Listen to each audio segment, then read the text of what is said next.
Greetings all. Okay, so it's time for another Bits and Pieces episode. Time to deal with some Formosa File news, some loose ends, listener feedback, and also time to reflect on some recent episodes. So among recent episodes that we've put out, let's see, we had one on the ROC at the New York World's Fair in 1964, Ronald Reagan, support for Taiwan, visit to Taiwan, Morris Zhang, the guy behind TSMC, Taiwan at the Olympics, and assassination attempts. The Taiwan History Podcast, Formosa Files, is made possible through the generous sponsorship of the Frank C. Chen Foundation. Formosa Files. So a big thank you to everybody who shared our episodes or some of the videos we put out on Instagram, gave us likes. Subscriptions have gone up as well. And a call to action. I want to see if we can, within the next 2 weeks, get our Instagram following up to 1,500, a modest 1,500, and our Facebook up to 1,000. So if you haven't done that yet, do us a favor. That's our goals, 1,500 and 1,000. And special thanks to people who bothered to take the time to give reviews. Or that you can do that on Apple, or you can do that on our website. On Apple, a couple days ago, Shoot the Moon talks about how they backpacked around Taiwan for a month and how wonderful the show was. Then we have plenty of reviews, John, where they love our banter. Okay. Yeah. They like how we make fun of each other or something like this. I didn't realize we did. I just occasionally correct you. Oh, right. Good. Yeah, so on Apple Podcasts, we have 5-star rating, which is pretty impressive because we didn't buy any bots. I'm constantly getting contacted by people offering to fake increase our ratings. Although one person did leave us a 4-star rating, and I really want to find that person, and well, I want to find out why, actually. But anyway, a big thank you. They wanted more. Our episodes might be too short for them. Ah, good. Yes, yes. And John, you have been insanely busy over these last few months working on a spin-off publishing company and podcast called, so the podcast is called Bookish Asia, and you chat with authors who have written books about either Taiwan, China, East Asia area, and Plum Rain Press is poised to start releasing books as soon as the end of the year. Yep. 10 episodes of Bookish Asia. That's right. I'll mention a few. I talked with Chris Ruffle about his A Decent Bottle of Wine in China. He did what many of us just dream of doing, owning a vineyard. I don't know about many of us dreaming of owning a vineyard, but of course I can see the appeal. You talked with Chris Bates about Blurred Boundaries, a biography of Hong Yixiang, Taiwan's foremost master of Chinese internal martial arts. Wasn't it written by Hong's son, right? And then translated by Chris? Yes, an incredible story, and it really deserves to be made into a movie. And I spoke with Thomas Bird about his travelogue, Travels by Train Through China, and John Seki about tigers in Hong Kong. Yeah. And you mean actual tigers. This is not a euphemism for something. This is that animal, the tigers in Hong Kong. Wild tigers in Hong Kong up until, the 1960s. And I spoke with Kim Liao about her memoir of her grandfather, Thomas Liao, who was a pioneer of Taiwanese independence. I think some people would have heard that one because you did a separate episode for Formosa Files, also on Thomas Liao. Yes. The first Bookish Asia episode was with journalist Mark O'Neill, telling us what Taiwan was like in the early 1980s and the changes since. And I did a second podcast episode with Mark about his book of Chinese scholar Zhou Youguang. Zhou Youguang, he lived to be 111 years old, but most famous, of course, for being the founder of Hanyu Pinyin, which we don't use down here in Kaohsiung, to my unhappiness. You know, John, when I was younger and I first, was starting to learn Chinese, I hated Hanyu Pinyin. I thought it was dumb and like, what's all these Q's and Z's and stuff? And, I was a fan of some of these alternatives. But as I got older and hopefully a little wiser, it was like, no. This one works best. It's superior. And speaking of pinyin, we will have an episode coming up on, drumroll, simplified characters versus traditional characters. That's going to be a nice debate because... Okay, we can make that one more argumentative. Which side do you want to fight? I think I want to defend traditional characters. Sorry, that one's already taken. You've got simplified. Really? Okay. Well, okay. We'll see about that. Yeah. We'll see. We'll do a coin toss for that one. To be fair, the simplified characters and Hanyu Pinyin were part of a successful drive for literacy in newly communist China. And although Zhou was working for the communists, he wasn't like some, rabid red person. He was really just trying to make China better. And, at the very start of communist rule, Mao Zedong actually considered ditching Chinese characters altogether and using a Romanized script, like sort of the Vietnamese alphabet thing. Yes, that's right. Mao wanted to scrap characters. A wild idea, right? No characters, not simplified, just none. Yeah, Mao was a revolutionary to his core. And, looking to make revolutionary changes to the day he died. And this idea to scrap characters was, as you can imagine, unpopular with many of the educated elite in China. They saw characters as part of China's unique cultural heritage. Anyway, for this idea of scrapping characters, there was an unlikely savior, Joseph Stalin. Yeah, very unlikely. Stalin, the Iron Man of the Soviet Union. It's hard to believe this, but Stalin's support for Chinese characters is maybe one of the reasons why they are still around. He was instrumental, of course, in the Chinese communist victory in 1949. They were pumping in assistance from weapons to advisors to whatever. And the PRC at the beginning was very dependent on continuing Soviet aid and assistance. Yeah. And Mao hoping to get nuke weapons from them. Yeah. So, the CCP took orders from Stalin. So, for example, Mao sending troops to the Korean War. That only happened after Stalin green-lighted it. We think of Mao today as an all-powerful dictator, but he really was the Xiaodi to Stalin back then. So tell us again the story about Stalin and the Chinese characters. So Mao proclaims the PRC, the People's Republic of China, October 1st, 1949.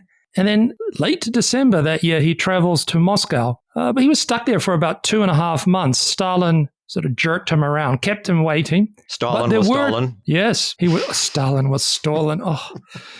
But there were 2 meetings. From Mark O'Neill's book, there's a passage. Okay, yeah, I've got it. I'll read it. So, get this. Mao asks Stalin, "What should we do about language reform in China?" Stalin replied, "You are a great country, and you should have your own alphabet and not simply use the Latin alphabet characters." So, darn, Stalin saves Chinese. Well, that's a simplified take, but one of the... Nice. China did keep their characters, simplified characters, and that Hanyu Pinyin, a phonetic system of writing based on the Roman alphabet. Yeah, Roman alphabet with the tone marks, which is useful. But a bumpy road in the following years. The Russians, now under Khrushchev, they wanted China to develop a system using Cyrillic.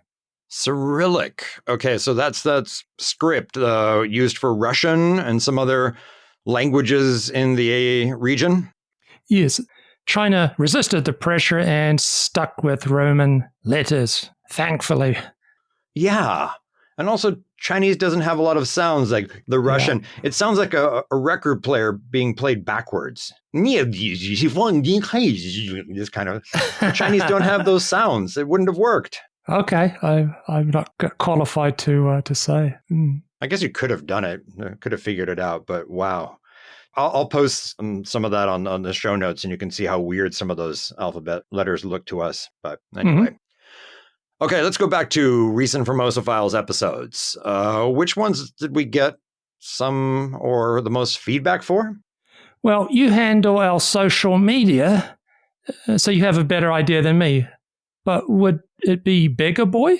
Mm-hmm. Yeah, Beggar Boy, an incredible tale of resilience. That was the story of Lai Dongjing, who was born into a beggar family. His dad was blind, his mom suffered from mental illness, and he had 11 siblings.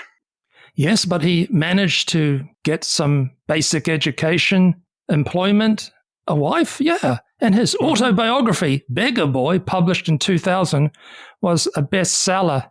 Sold much better than any of the Camphor Press books or my books. An amazing story. And, in that episode, we also looked a little at begging in old-time Taiwan, Qing Dynasty Taiwan. Eryk, you remember that stele with rules on beggars? Yes, you said stele. I think it's also pronounced steely. It's an upright stone slab with inscriptions or words carved into it. Yeah, so something like a gravestone, I guess, but taller. Mm-hmm. So this stele we referenced was from 1841, and it had rules for beggars on it, such as like the maximum coins you could collect from this event or that event, weddings, funerals, and warnings about causing trouble. So, beggar rules. I came upon that in a government digital archive for preserving culture and history. And I also came across another stele or stele inscription. It's titled Maid's Right to Get Married. Maid's Right to Get Married. Okay, so we're talking about maids or household servant women, ladies. Yes. So this stele was set up in 1840.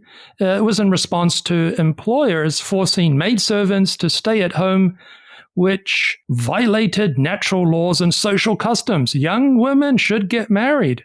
And the inscription gave rules ordering that owners should choose spouses for their maids over 23 years of age, quote, in order to obey natural laws and to eliminate bad customs. I wonder what bad customs those were. I'm always interested in the dark side. But anyway, the inscription also details the requirement that masters or employers of these maids have to arrange marriages for maids over 23 years of age. It's interesting. People didn't want to lose their maids, so they kept them from getting married. And the government's like, no, you can't. Yeah, here's another fascinating rule. Reading from the government website, quote, if maids over 25 were not married, their parents had the right to reclaim them without payment. Masters who refused to marry off their maids were to be punished 80 lashes by heavy bamboo, and they could not interfere with the maid's decision to stay or leave after getting married. So, Eryk, what do you think? Wow. 80 lashes with bamboo. I guess this saved a lot of these maids from becoming old maids. In Chinese, there's a horrible term, not used in Taiwan so much, but in China, leftover women. Leftover women, yeah. It's horrible. I mean, women had it pretty tough in those days. I think so many of them would argue they still have it very tough. But, at the same time, they had and have a certain value by gender imbalance. There are more men than women. So, yeah, math. Yes. That government website has some other interesting documents related to marriage. Eryk, do you recall the marriage contract you signed? Not really. I have it. And I remember standing in front of the judge and doing the bowing and having the witnesses there. But it was just, a bunch of Chinese characters that I signed it.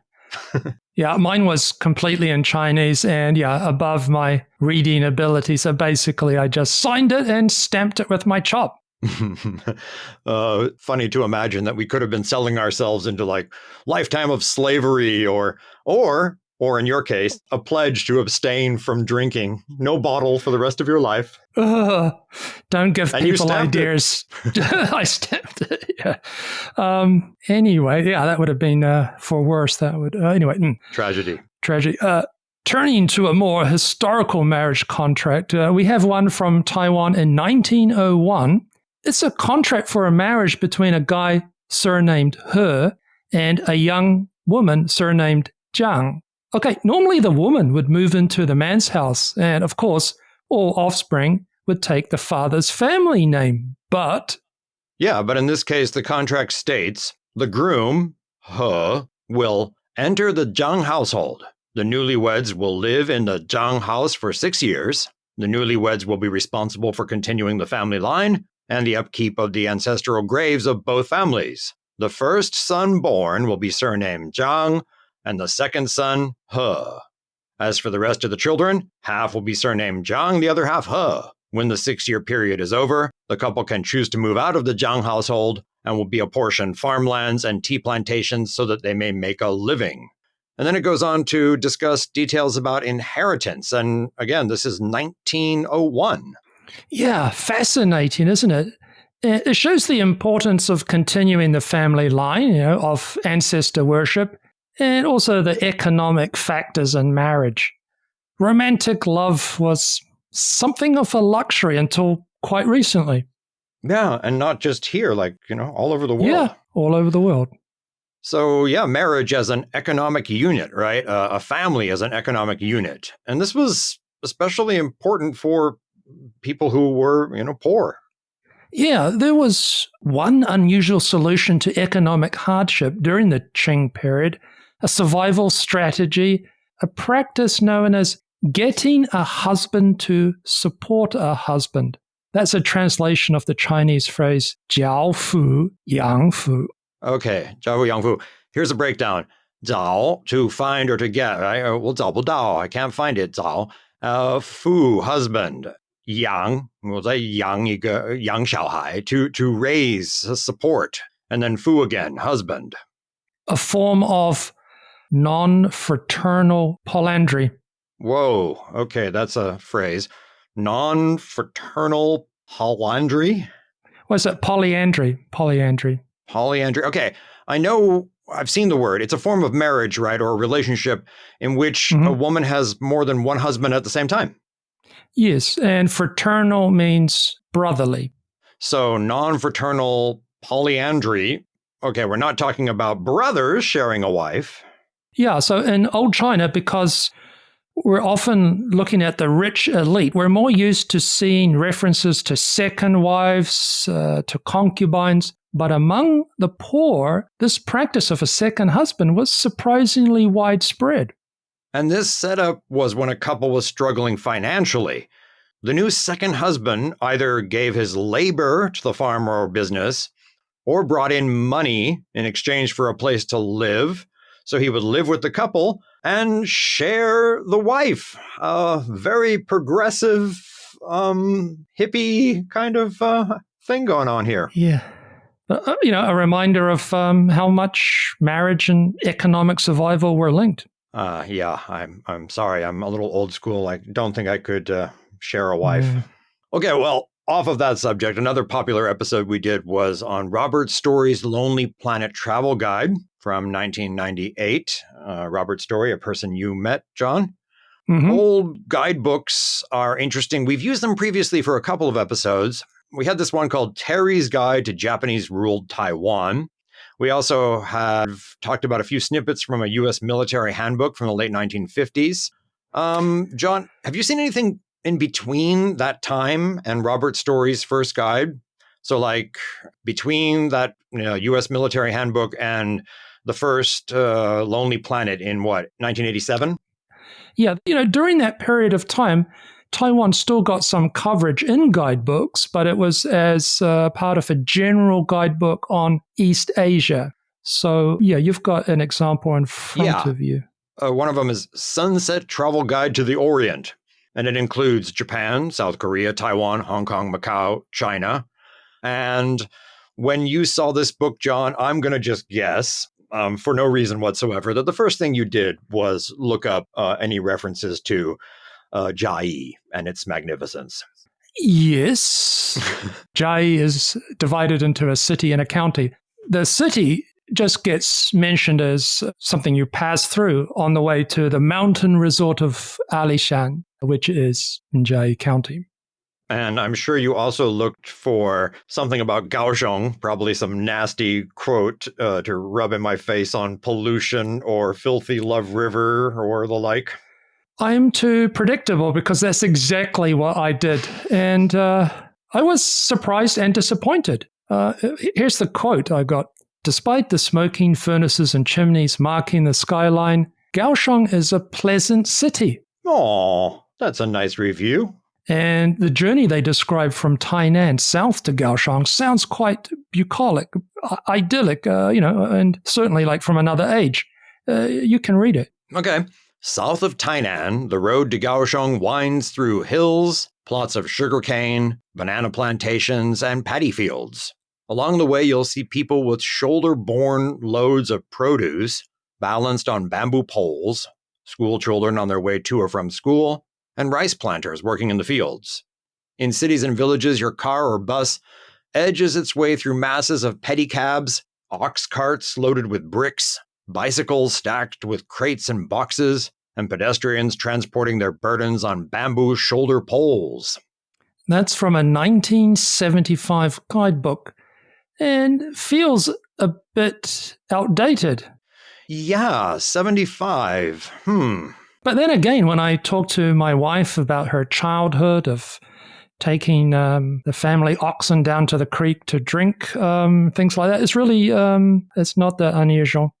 Anyway, after the visitor reaches Kaohsiung, what can he or she explore? You want to read that short section on city attractions? It's not that short. Okay, attractions. Visitors and residents alike enjoy swimming at the beach in Shizi Bay, strolling through Kaohsiung's public park along the banks of the Love River, viewing the city and harbor from atop Shoshan Park, or where the zoo is today, and visiting the Ming Dynasty tomb of Prince Ningjing, a follower of Qing-era. Okay, so I don't really know the characters of his name, but I do know his story. Simply put, he's Prince Zhu, because the Ming Dynasty's name was Zhu, right? And he was the last one, the last pretender to the throne who escaped to the kingdom of Dongning, right, with Qing-era, comes over. He stayed as long as he could in China. All of his other relatives are slaughtered, and he comes over here, and he's just hanging on, hoping for a return to China. But he buys up a bunch of land in the Luzhu area of Kaohsiung, and evidently brought a lot of riches with him. But when the final date came, what was it, 1683?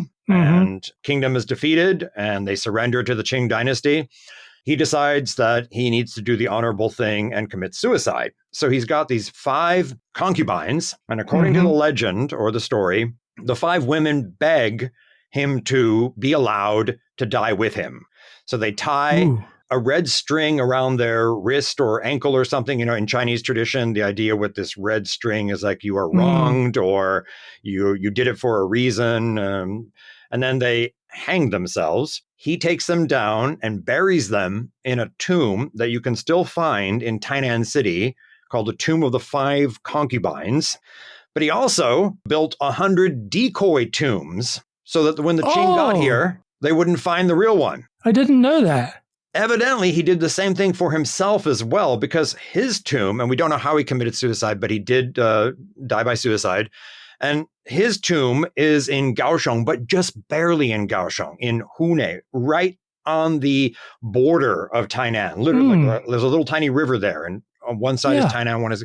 So he's there, but his body is not in that tomb. So it may not actually, there's another word for tombs where there are no bodies. Centopath? I forget the name of it. Yeah. But anyway, the Japanese found it in 1937 and fixed it up a bit. And then when the nationalists came, the 70s, and then in the 80s, it became a national, tier 3 landmark or something. But yeah, the last holdout of the Ming. Superb. Sorry to shift abruptly from that wonderful story to something more mundane. But Eryk, you, as I said earlier, handle social media. Anything of note from that wasteland? I mean, that modern day coffee house of ideas? Okay, well, on Instagram, we've been doing, sometimes it's this week in history, sometimes it's last week in history, but we've been doing these slideshows where we find weird stories and do our best to put them into 10 slides, like a carousel kind of thing. And then I've been posting some short videos, some of them from the site where Kaohsiung came in, and then one related to a recent typhoon. Excellent. One on that tomb would be pretty good. Yeah, I'll work on that.